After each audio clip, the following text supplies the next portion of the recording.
فقط یک تفاوت بین تصویر اول و تصویر دوم وجود داره. چی باعث میشه که تصویر دوم انقدر سینمایی تر به نظر برسه؟ جوابش فقط یک کلمه است: مه. کاملا درست شنیدید، مه، چیزی که از این دستگاه بیرون میاد. در سینما به این دستگاه مهساز یا هیزر گفته میشه.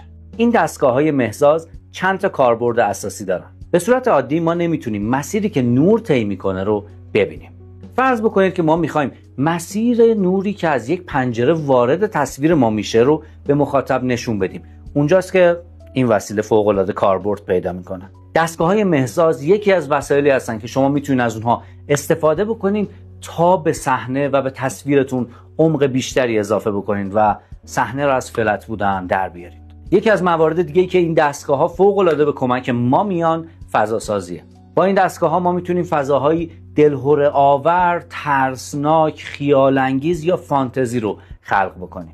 یک کاربرد دیگه که توی تولید محتوا فوق‌العاده به کار ما میاد اینه که از طریق مه میشه نورپردازی رو بولدتر کرد، یعنی ریم لایت، بک لایت یا فلرهای نوری رو بیشتر به مخاطب نشون داد. یک کاربرد خفن دیگه‌ای که توی عکاسی تبلیغاتی و کار صنعتی دارن مود درای آیسشونه.